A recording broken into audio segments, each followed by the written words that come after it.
وأصحابه أجمعين.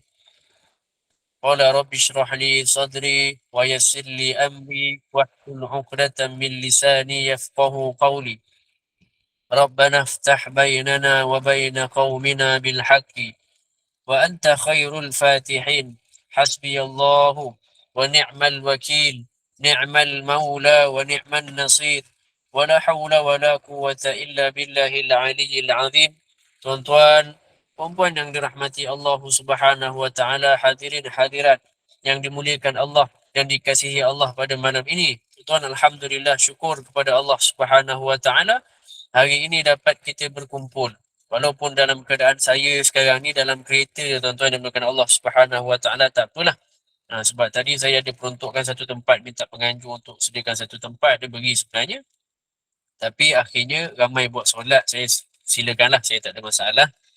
Hari ni saya di program Orchid. Saya ada bantu beberapa bahagian lah. So tak ada masalah pun.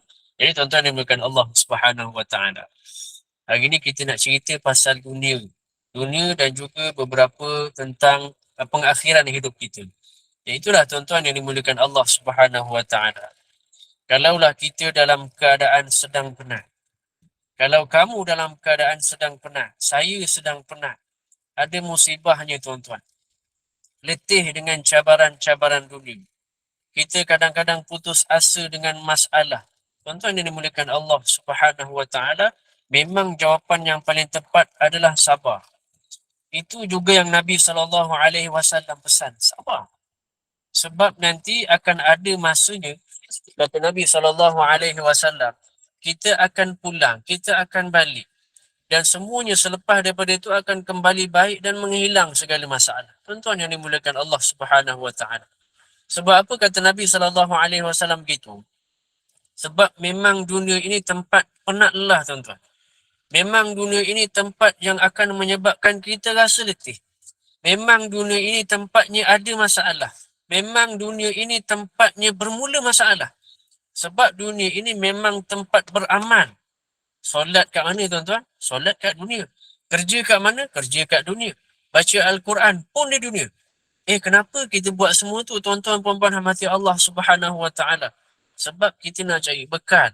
Kita nak cari bekal yang kata Nabi SAW tadi, sampai masa sabar, sampai masa kita akan pulang. Pulang, tuan-tuan, pulang ke mana? Sebab kita nak cari bekal untuk pulang ke akhirat nanti, tuan-tuan, dan bukan Allah Subhanahu wa taala. Nabi kata pulang akhirat itu adalah tempat kita balik dan pulang ke rumah. Tuan-tuan, sampai tahap nanti kata Allah Subhanahu wa taala, kamu akan pulang dan semuanya akan hilang. Bahkan Allah pun menguatkan apa kata Nabi SAW. Tak cukup penat ke dunia kita ni, tuan-tuan? Untuk kita kembali pada Allah nanti, masih lagi akhirnya kita diberi kepenatan yang bertambah-tambah. Tak cukup penat ke dunia kita ni? Sampai kita sanggup untuk terima penat pula di akhirat. Tuan-tuan, ada orang pernah tanya saya, pernah datang kat saya, tuan-tuan, baru ni, saya banyak sangat hutang, Ustaz, katanya. Saya dah tak larat dah, Ustaz. Saya rasa nak bunuh diri dah. Menangis-nangis jumpa saya, tuan-tuan, dan mulakan Allah Subhanahu wa taala. Yang disurau lah, kan, tuan-tuan. Tak larat dah, Ustaz. Saya nak bunuh diri dah, rasa hutang saya keliling pinggang. Dah nak bankrupt dah ni, dah nak bankrupt. Tuan-tuan, kadang-kadang kita pernah rasa penat sampai rasa macam nak mati dah. Pernah, tuan-tuan. Kadang-kadang seorang ayah dia, terutama lelaki, dia tak pernah cerita kat keluarga dia, tuan-tuan, kepenatan dia. Tak cerita, tuan-tuan. Sebab penat berhutang, kan? Penat dengan ketidakcukupan. Penat, tuan-tuan, penat. Tuan-tuan, penat sebegini, kalau sesekali Allah bukakan hartanya itu, nanti apa akan jadi, tuan-tuan? Nanti kita akan lupa pula dengan kematian. Kan, kita penat dengan hutang, tiba-tiba Allah berikan jalan untuk Allah banyakkan harta dia, tuan-tuan. Tiba-tiba ketika itu kita lupakan kematian. Bahkan lebih tu, kita lupakan Allah. Ingat, tuan-tuan, puan-puan rahmati Allah Subhanahu wa taala. Mati itu, bunuh diri itu, dia bukan istirahat, hadirin yang dirahmati Allah Subhanahu wa taala. Bila kita akan rehat, tuan-tuan? Bila kita dah jumpa syurga. Kan kata Nabi SAW, walau anna idh mitna turikna, kata Nabi SAW, lakanal mautu rahata kulla hayyin walakinna idza mitna bu'ithna wa nus'alu kulli syai'in. Habis tuan-tuan yang dimuliakan Allah Subhanahu wa taala. Walau anna idza mitna turikna. Kata Allah, kata Nabi sallallahu alaihi wasallam, kita rasa dunia itu dah cukup rehat. Kita rasa mati itu sesuatu benda yang mudah dan rehat ke tuan-tuan? Tak. Kematian takkan selesaikan sesuatu perkara. Tak. Sebab kita kalau mati tuan-tuan yang dimuliakan Allah Subhanahu wa taala, hari ini tazkirah tuan-tuan, peringatan. Jangan lupa kalau kita mati kita akan ada kebangkitan. Kecewa dengan kepenatan dunia dia takkan selesai tuan-tuan dan dimuliakan Allah Subhanahu wa taala. Lebih teruk kalau kecewa itu kita bunuh diri pula. Nanti sampai tahap dia bangun, dia berdiri di padang mahsyar itu dalam keadaan dia tusuk diri dia sendiri, tak hilang sakit, tak selesai. Tuan-tuan yang dimuliakan Allah Subhanahu wa taala, kata Nabi sallallahu alaihi wasallam. Masalah ini boleh diselesaikan dengan dua cara. Satu namanya sabar, satu lagi namanya istighfar. Yang buat kita tenang bila bermasalah adalah perbaiki niat. Tuan-tuan yang dimuliakan Allah Subhanahu wa taala. Istighfar, sabar, dan satu yang paling utamanya adalah perbaiki niat kita, tuan-tuan yang dimuliakan Allah Subhanahu wa taala. Orang kalau berhutang, tuan-tuan yang dimuliakan Allah Subhanahu wa taala. Orang kalau berhutang pun dia kena baiki niat. Apa kata Nabi sallallahu alaihi wasallam? Innamal a'malu binniyat. Tuan-tuan, musibah ni datang sebab diri kita sendiri.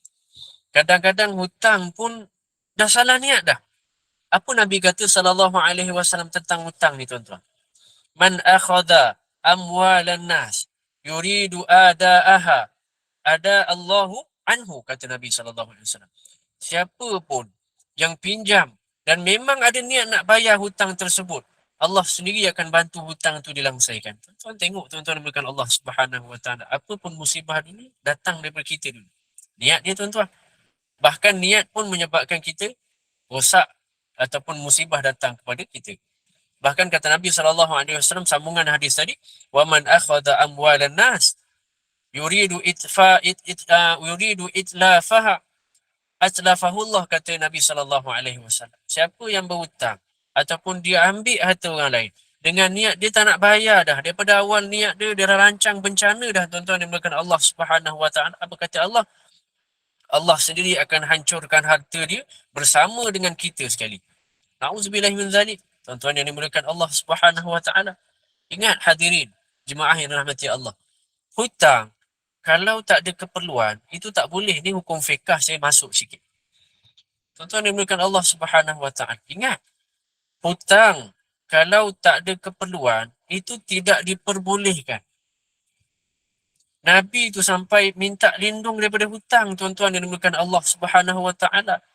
A'udzubika dan Allahumma inni a'udzubika minal ma'tham wal maghram, kata Nabi sallallahu alaihi wasallam. Ya Allah, lindunglah kami, lindunglah aku. Kalau Nabi ajar ni doa untuk umat, bahkan Nabi galakkan begitu. Ya Allah, lindunglah kami, lindunglah aku minal ma'tham wal maghram, daripada perkara-perkara yang buat aku berdosa, wal maghram, dan perkara-perkara berkaitan hutang. Tuan-tuan tengok zaman sekarang, tuan-tuan. Ya, saya faham. Ini adalah akhir zaman. Tapi sampai bila kita nak ditelan akhir zaman, tuan-tuan? Alasan akhir zaman tu kita nak gunakan sampai bila? Adakah kita orang yang terlibat dengan akhir zaman? Tak, tuan-tuan. Sepatutnya kita menjadi orang yang paling ganjil dalam akhir zaman ini. Orang yang mempertahankan Nabi SAW. Orang yang mempertahankan sunnah. Tuan-tuan yang dimuliakan Allah Subhanahu wa taala. Orang sekarang duk sibuk sengaja mencipta hutang. Hutang tanpa keperluan. Banyak sangat. Antaranya handphone. Saya minta maaf lah kalau ada yang terlibat. Tapi ada ulama' sebut tentang perkara ni, tuan-tuan. Hutang tanpa keperluan adalah termasuk handphone yang terlalu mewah, yang bukan menjadi sebuah keperluan, yang menyebabkan kehidupan dia susah dan terdesak kerana bayar handphone. Tuan-tuan yang dimuliakan Allah Subhanahu wa taala. Dan ini disebut dalam tafsiran hadis tadi. A'udzubika Allahumma inni a'udzubika minal ma'sam wal maghram. Jauhkan daripada dosa dan hutang.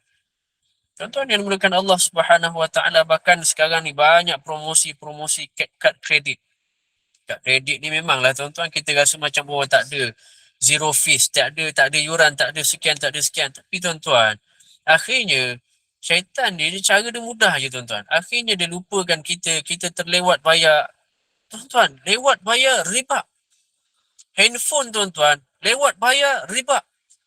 Tuan-tuan yang dimulakan Allah Subhanahu Wa Taala, kita guna alasan akhir zaman. Akhir zaman tak boleh elak riba dah. La ilaha illallah. Tuan-tuan yang dimulakan Allah Subhanahu Wa Taala.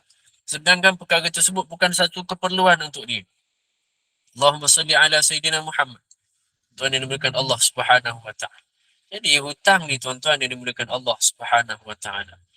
Nabi sampai tahap ambil berat sangat dengan hutang. Nabi ajar doa kepada Sayyidina Ali radhiyallahu anhu. Sayyidina Ali bin Abi Talib. Nabi ajar sungguh-sungguh tentang hutang. Sampai tahap kalau kita nak cerita hutang, ramai dah sebut. Satu muka surat penuh cerita pasal hutang saja tuan-tuan. Dan itu termasuk dalam perbincangan kita yang tadi itu, iaitulah jangan ataupun cuba berlindung, minta perlindungan daripada Allah daripada berhutang. Habis Ustaz, kalau kereta Ustaz, kereta kalau keperluan silakan. Ada keperluan, yang penting ada niatnya. Ustaz, saya nak kurangkan ataupun saya daripada saya bayar cukai banyak-banyak, saya tolak sikit cukai dengan pembelian kereta. Silakan. Tapi pastikan jadikan kenderaan itu kenderaan yang baik dan digunakan dengan cara yang terbaik. Bukan membazir dan dibiarkan. Tak, tuan-tuan. Masalahnya adalah bila terlewat, dia akan jadi riba. Tuan-tuan, sampai Nabi ajar doa kepada Sayyidina Ali bin Abi Talib. Bahkan kata Nabi SAW, Allah akan bantu. Dengan doa ini, Allah akan bantu walaupun hutang itu sebesar gunung. Apa dia tuan-tuan? Doanya, Allahumma kfini. Kalau nak catat, boleh catat. Allahumma kfini bihalalika wa haramika wa aghnini bifadlika amman siwak. Apa dia tuan-tuan? Kata Nabi SAW mengajar kepada Ali bin Abi Thalib, dan kata dia Ali bin Abi Thalib tak pernah berhutang. Ya Allah, cukupkanlah aku dengan yang halal daripada kamu ya Allah, supaya aku tak makan dari yang haram, dan berikan pada aku kurniaanmu ya Allah, sehinggalah aku ini tak perlu berharap dah dengan manusia. Sebab kata ulama, tuan-tuan yang dimuliakan Allah, kalau kita berharap pada orang, pada seseorang, itu sesuatu yang paling hina. Maka berusahalah saya dan tuan-tuan, kita semua, supaya pengharapan pertama kita itu adalah kepada Allah Subhanahu Wa Taala. Dan tuan-tuan, jangan lupa dengan kesenangan, kelapangan hutang selepas daripada itu. Kita minta untuk Allah beri kelapangan. Allah berikan kelapangan kepada kita tuan-tuan. Tapi lepas daripada itu, jangan lupa tuan-tuan untuk sedekah. Iaitulah sedekah paling utama adalah keluarga dahulu. Jangan lupa balas jasa ibu ayah. Jangan lupa pandang muka ibu ayah untuk balas balik jasa dia. Walaupun mereka itu pernah buat jahat dengan kita tuan-tuan. Ada satu ulama, dia kisah masyhur tuan-tuan. Saya rasa tuan-tuan pun pernah dengar. Dia minta anaknya sediakan susu. Tiba-tiba ibu ayahnya itu uzur tuan-tuan. Siap saja susu anaknya siapkan untuk diberikan minum kepada ayah dan ibunya. Sampai dalam bilik, ayah ibu tertidur tuan-tuan. Punyalah dia rasa tak mampu. Dia tengok muka mak ayah dia menangis tuan-tuan. Dia kata apa, dia tak mampu nak balas jasa ibu ayah dia. Jadi ketika itu dia cuba untuk merasakan dan membalas jasa baik ayah ibu dia. Apa dia buat tuan-tuan? Dia berdiri memegang susu dan dulang air itu. Dia tak letakkan di atas meja tuan-tuan. Tak, dia tak kejut mak ayah dia. Dia berdiri memegang dulang dan air itu. Dalam riwayat itu sebut. Padahal dia boleh je letak atas meja dan tidur kan begitu. Tapi tuan-tuan, dia berdiri, dia tak nak ibu ayah dia bangun kerana dia. Sampai ke subuh tuan-tuan dia pegang. Anak dia minta susu tuan-tuan.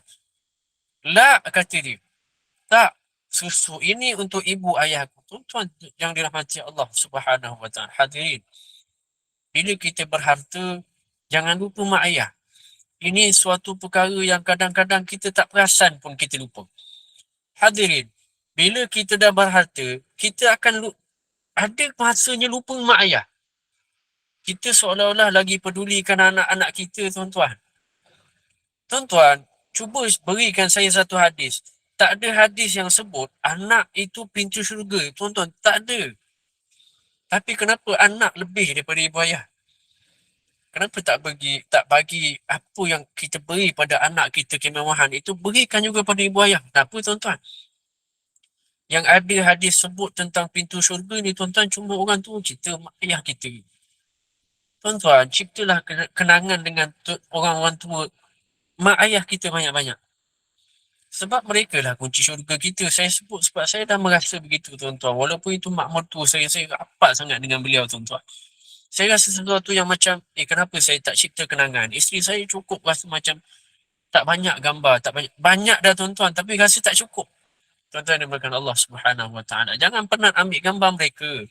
Sebab ketahuilah, bila mereka tiada satu hari nanti, ia sangat melelahkan. Ia sesuatu yang sangat memutuskan hati kita tuan-tuan. Kan? Sikit-sikit gambar, sikit-sikit gambar Ustaz. Tak tuan-tuan, sebab tu saya tak pernah marah isteri saya ambil gambar. Tak. Ambil gambar makanan, ambil lah. Tapi janganlah macam over kan kita panggil. Ambil gambar di sini, ambil lah. Janganlah over merosakkan image wanita sebagai contoh berjoget dan sebagainya. Janganlah tuan-tuan. Tuan-tuan yang duk cakap macam tu sikit gambar tuan-tuan. Mereka kadang belum sedar. Yang hidup ni, masa ni, jalan dia terlalu cepat. Dan kita ni tuan-tuan, tak selalu ada memori yang boleh selalu kita ingat dan simpan dalam tu. Yang akhirnya kita lupa sebab terlalu banyak momen yang kita lalui setiap hari. Ketahuilah tuan-tuan, gambar, video, itu cuma sekelumit rasa syukur. Buat simpanan, buat senyuman daripada apa yang pernah terjadi sebelum ni. Supaya satu hari nanti tuan-tuan, kita boleh kenang balik. Kita boleh tengok semula. Supaya kita nanti akan menghargai semula hidup yang dah kita jalani ni tuan-tuan yang dimulakan Allah Subhanahu Wa Taala. Ingat tuan-tuan, malaikat maut boleh datang setiap saat. Ya, saya sebut pasal memori. Sebab tuan-tuan, malaikat maut boleh datang setiap saat. Bahasakan diri kita selalu dengan perkara ni tuan-tuan. Boleh sahaja di sini malaikat maut tiba-tiba datang tuan-tuan. Tuan-tuan tak nampak, saya tak nampak. Kan, cabut nyawa saya sebagai contoh tiba-tiba. Akhirnya tuan-tuan, orang cuma kenang saya ni pernah kuliah di SPAK. Itu kan sebagai contoh. Cerita pasal Faraid sebagai contoh. Selesai, habis. Tapi saya tuan-tuan, malam ni menginap di kubur. Tuan-tuan dan Allah Subhanahu Wa Taala. Kereta, motor saya, anak saya, rumah saya, isteri saya, ibu ayah saya, selesai dah semua urusan tuan-tuan. Urusan dunia saya selesai habis dah. Mereka dengan urusan mereka, saya dengan urusan saya. Amal saya baik ke buruk ke, itulah tanggungan yang perlu saya tanggung di situ nanti. Tuan-tuan, boleh je tuan-tuan, boleh jadi kat siapa-siapa saja tuan-tuan. Sekarang pun boleh. Tapi kenapa kita tetap boleh leka? Kenapa? Sampai tahap sebahagian ulama salaf ni duk kata, saya pelik kata ulama salaf. Tengok orang-orang yang bercita-cita duk berangan-rangan nak masuk syurga, tapi keadaan tidur mereka nyenyak sangat malam-malam. Mereka ni boleh tidur, tak tahajud. Tapi duk hayal kata nak masuk syurga tuan-tuan. Macam mana? Malas nak bergerak kata ulama. Bahkan heran tuan-tuan, kita hairan dengan orang yang nak selamat pula daripada neraka. Tuan-tuan yang dimulakan Allah Subhanahu Wa Taala. Mereka rasa mereka nak selamat daripada neraka, padahal mereka masih terus ikut arus lalai. Cuma persoalan paling besarnya adalah sampai bila. Tuan-tuan yang dimulakan Allah Subhanahu Wa Taala. Tuan-tuan pergi duduk dekat konsert Coldplay tu tuan-tuan. Kalau datang di situ tuan-tuan, tanya pasal neraka, mereka akan kata kami nak selamat daripada neraka. Confirm. Dia percaya tak neraka? Faham dan percaya. Tapi kenapa mereka masih pilih untuk ikut arus kelalaian tersebut? Sebab itulah persoalannya sampai bila. Sedar tuan-tuan, kita sedar kita buat dosa. Seorang-seorang malam-malam, seorang-seorang dalam toilet, seorang-seorang sekian. Kita sedar tuan-tuan kesalahan tersebut. Tapi kita rasa macam, okey berhenti sekejap, sebulan buat balik semula tuan-tuan. Persoalannya sampai bila kita nak ulang begitu? Sampai bila kita nak minta maaf dengan Allah setiap masa? Sampai bila? Tak boleh ke sekali kita bukan datang kepada Allah tu sekadar nak minta maaf? Tak. Kita datang pada Allah tu untuk meluahkan rasa rindu. Tak boleh ke sesekali begitu tuan-tuan? Ya Allah, aku rasa rindu sangat. Aku teringat sangat dengan kau, ya Allah. Tak boleh ke sesekali begitu tuan-tuan yang dimulakan Allah Subhanahu Wa Taala. Persoalannya sampai bila? Cuma tuan-tuan jangan takut dengan kematian dah. Jangan takut tuan-tuan. Saya cerita kematian bukan nak suruh takut tak. Ketahuilah kematian tu akan hadir. Jadilah macam Bilal bin Rabah. Kan Bilal bin Rabah cakap apa tuan-tuan? Ma ra'yuka bil maut. Apa pandangan kamu tentang kematian? Apa kata Bilal tuan-tuan? Marhaban bil maut. Selamat datang wahai kematian. Dia suka dengan kematian tuan-tuan. Apa yang perlu saya takut? Apa yang perlu tuan-tuan takut? Apa yang nak kita takutkan tuan-tuan? Kalau selama hidupnya itu daripada bangun sampai tidur, semuanya ketaatan. Kalau macam ni dah tentu terbalik dah tuan-tuan. Dia takkan jadi takut. Dia akan jadi perasaan rindu dengan kematian. Seperti orang yang bersedia dengan kematian di Palestin. Palestin kan. Mereka ni tuan-tuan dah tak ada rasa takut. Mereka rasa rindu dengan kematian. Sebab sahabat-sahabiah sekalian, tuan-tuan yang dirahmati Allah, mati itu memang pasti akan dilalui. Itu memang sebuah pintu yang wajib kita lalui. Itu memang sebuah pintu tuan-tuan. Memang akan lalu. Kalau tak lalu, dia tak akan sampai ke tempat yang lebih indah selepas daripada itu. Tapi orang mukmin tu tahu tuan-tuan yang dimudahkan Allah Subhanahu Wa Taala. Dia tahu tuan-tuan, mati itu merupakan justru menjadikan kita ini ataupun memberikan kita ini sebuah kebahagiaan. Sebab semua yang bertahun-tahun dah dia kerjakan di atas dunia, penat lelah dia tuan-tuan, dia akan rasa selesa di sana. Dah tak rasa penat dah. Penat sekali kat dunia je. Tuan-tuan yang dimudahkan Allah Subhanahu Wa Taala. Semua yang abadi itu ada di sana. Maka dia rindu dengan kematian akhirnya tuan-tuan. Jadi tuan-tuan, kematian itu tidak perlu ditakuti. Tidak perlu difahami kesakitannya itu. Tak tuan-tuan. Sebab apa tuan-tuan yang makan Allah Subhanahu Wa Taala? Sebab kita hanya perlu faham masalah-masalah selepas daripada kebangkitan tersebut. Tuan-tuan, apa yang menyebabkan kita takut tuan-tuan yang makan Allah Subhanahu Wa Taala? Apakah yang menyebabkan kita ni tak pernah faham apa itu kerinduan kepada Allah Subhanahu Wa Taala? Macam mana kita boleh tak faham apakah itu kerinduan kepada Allah tuan-tuan? Kenapa tak boleh faham? Sebab kita jarang fikirkan tentang betapa indahnya selepas kematian. Sebab tu saya sebelum ni cerita pasal bidadari tuan-tuan. Saya cerita pasal syurga. Hurun Ain, bagaimana bidadari itu yang sebenarnya yang menjadi kesalahfahaman orang, dan benda itu sebenarnya disebarkan juga oleh orang kafir tuan-tuan yang melakukan Allah Subhanahu Wa Taala. Mereka itu cuba menukarkan fakta. Fakta apa dia? Yang bidadari itu menyebabkan orang perempuan ni rasa tidak adil dengan akhirat itu. Rupa-rupanya bidadari itu dicipta untuk menggambarkan betapa cantiknya wanita yang namanya isteri itu di sana, lebih daripada bidadari. Itu yang diberikan Allah Subhanahu Wa Taala. Itu yang dah kita ceritakan sebelum. Jadi tuan-tuan yang dimuliakan Allah Subhanahu Wa Taala, kefahaman tentang syurga, kefahaman tentang neraka, sebenarnya ia menambah kerinduan kepada Allah Subhanahu Wa Taala. Jika tidak menambah kerinduan itu, ketahuilah bahawa ada masalah niat yang Nabi SAW sebut dah tadi.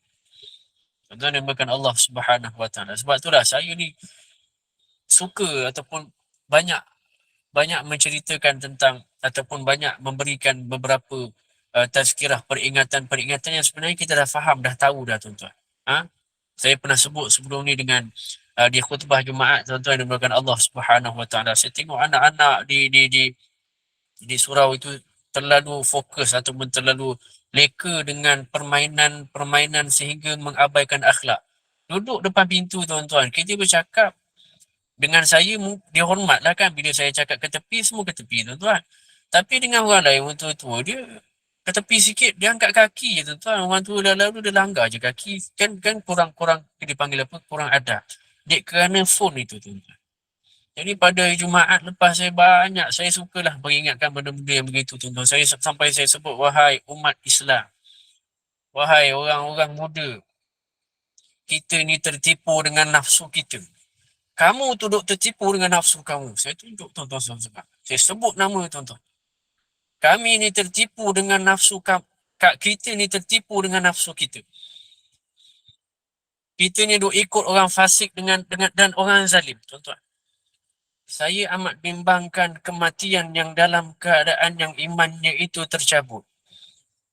Saya bimbangkan kematian tiba-tiba berlaku yang kematian itu dalam keadaan imannya itu tiada dan tercabut. Lalu digolongkan ketika itu mereka itu dengan orang-orang kafir. Tuan-tuan yang dimuliakan Allah Subhanahu Wa Taala. Saya sangat bimbang kalau kita tak dapat jawab soalan kubur nanti, tuan-tuan. Saya sangat bimbang kalau kita tak mampu sebut, tubuh badan kita tak mampu nak buktikan jawapan tentang soalan siapa Nabi kamu, tuan-tuan. Dan saya bimbang sangat-sangat, tuan-tuan yang dimuliakan Allah Subhanahu Wa Taala. Saya sebut dengan pelajar-pelajar tu, tuan-tuan. Saya bimbang, saya takut kita dikebumikan di kuburan Islam, tapi dibangkitkan di akhirat bersama orang Yahudi wan Nasara, Al-Hakidin yang dengki sangat dengan Islam, tuan-tuan. Bangkit kita duduk dengan mereka, tuan-tuan. Tuan-tuan yang dimuliakan Allah Subhanahu Wa Taala, sebab kita sanjung sangat mereka. Ikut sangat gaya hidup mereka atas dunia lagi, tuan-tuan. Termasuk kita ni, tuan-tuan, orang tua-tua yang tak kerti nak jaga anak. Seolah-olah begitulah bahasanya, tuan-tuan. Saya risau dengan anak saya bila tengok generasi muda sekarang. Tuan-tuan yang dimuliakan Allah Subhanahu Wa Taala, bahkan saya generasi muda, agama ini, ketahuilah, agama ini sangat mahal harga dia. Mahal sehingga tiada harganya. Jangan jual agama ini kepada musuh-musuh kita semua. Jangan jual agama ini kepada musuh-musuh kita semua, tuan-tuan. Hei kamu yang sebahagian kita ini adalah orang Islam, ketahuilah diri kita ini dah dirosakkan oleh Dajjal. Tuan-tuan yang dimuliakan Allah Subhanahu Wa Taala, bermula dengan konspirasi HARP, HAARP itu kan, yang katanya sekian yang sebenarnya merosakkan akidah kita sehinggalah kepercayaan itu menyebabkan kita ni duk sibuk sangat dengan konspirasi yang tak jelas, tuan-tuan.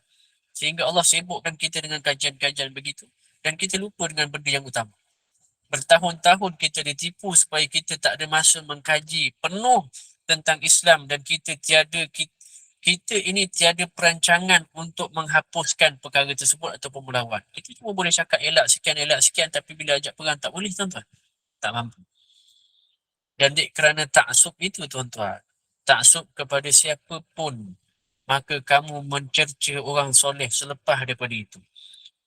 Kamu minta pandangan mereka ketika itu, tetapi bila mereka memberi pandangan, tuan-tuan yang dimuliakan Allah Subhanahu Wa Taala, kamu mencerca mereka setelah mereka memberi pandangan. Walaupun terkadang cercaan itu bermula dalam hati sahaja, tuan-tuan, sedangkan pandangan itu merupakan rahmah dan keluasan umat. Dan pandangan itu wajib ada salah dan betulnya. Tuan-tuan yang dimuliakan Allah Subhanahu Wa Taala, bagaimana cercaan yang boleh terkeluar daripada mulut? Bahkan setelah itu, tuan-tuan yang dimuliakan Allah Subhanahu Wa Taala, saya bukan nak sebut orang-orang konspirasi, tuan-tuan, tak, bukan begitu. Saya nak sebut orang yang taksub itu. Taksub sehingga ilmu lain tu seolah-olah diketepikan. Semua benda dipandang satu benda yang apa yang dia faham sahaja. Dia faham begitu, maka semua benda Israel. Pegang straw Israel. Pegang semua, tuan-tuan, taksub sangat. Salah, tuan-tuan. Bahkan setelah itu bila kita tegur, tuan-tuan, dia mula pula berani mencerca ulama. Ulama pewaris Nabi yang ada di kalangan kamu, tuan-tuan, yang berikan Allah Subhanahu Wa Taala.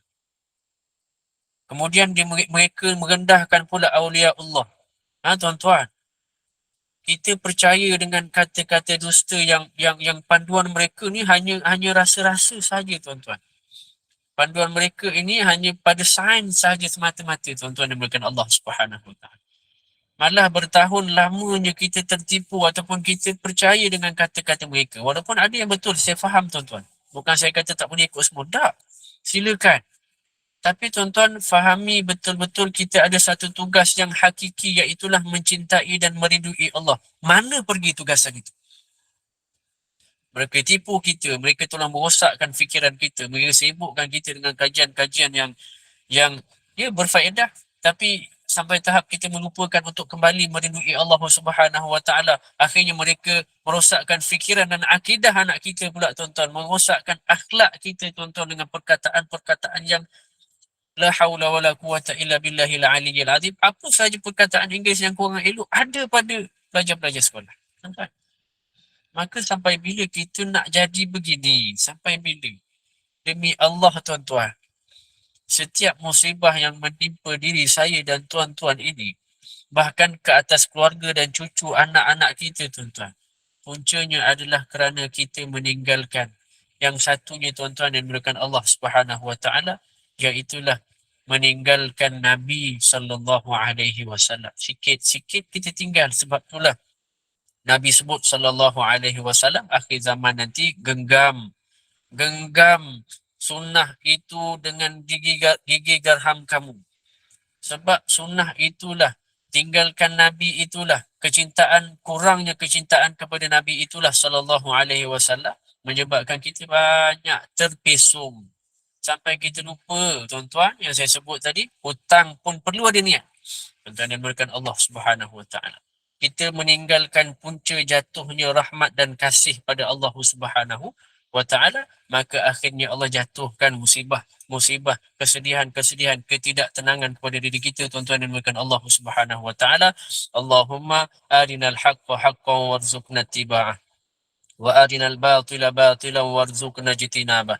Ya Allah, jadikan kami ini sentiasa nampak yang benar itu benar, ya Allah, dan rezekikan kami untuk ikut yang benar itu, ya Allah, dan jauhkan kami daripada nampak dan jadikan mata kami dan hati kami ini nampak apa yang salah itu salah, ya Allah, dan rezekikan kami untuk menjauhi perkara-perkara tersebut, ya Allah. Allahumma ja'al awwala hadzal nahari salaha. Ya Allah, jadikan hari-hari kami ini hari yang mula-mulanya itu adalah hari yang sangat baik.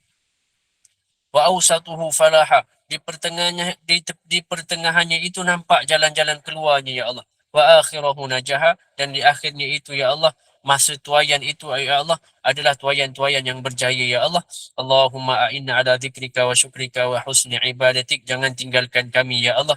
Jadikan kami ini orang yang sentiasa mengingatimu, ya Allah, mensyukuri nikmatmu, ya Allah, dan sentiasa berubah, sentiasa menjadi ataupun sentiasa berusaha untuk berubah menjadi yang terbaik, ya Allah.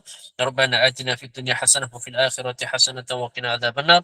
Aqulu qawli hadza wa astaghfirullahal azim li wa lakum. Saya serahkan semula kepada pengurusi ataupun upah pada malam ini. Terima kasih semua.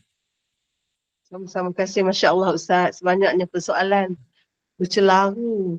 Tunggulah perempuan ni, kita tunggu upload ni siap, kita tengok semula dan teliti semula apakah persoalan yang banyak sangat yang ditimbulkan, semuanya itu adalah pada kita. Sebelum kita pergi semua tu kita nak bawa besok. Jadi jangan lupa ikut rakaman ni. Mudah lah Ustaz, tak ada rakaman malam ni. Kalau tidak, tak terhimpun fakta-fakta yang sangat bernas. Fakta-fakta yang mesti diketahui dan diamalkan dan difikir dalam-dalam. Masya Allah, Masya Allah. Allah je yang maha kaya malam ini yang memberikan kita sesuatu yang baru. Yang Ustaz timbulkan A sampai Z sekali dalam masa 20 minit. Masya Allah. Baik Ustaz, setakat itu dulu perjumpaan kita malam ini. Mohon maaf banyak-banyak.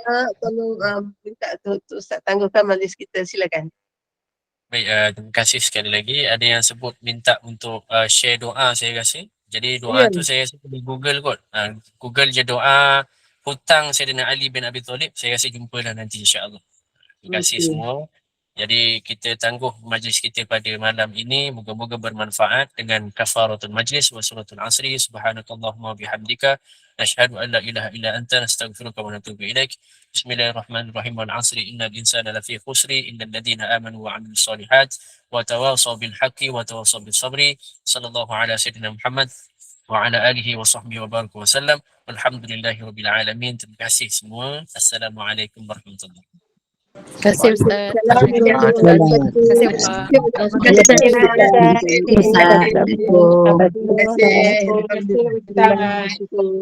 Satu peringatan. Terima kasih Ustaz. Terima kasih Opa. Terima kasih.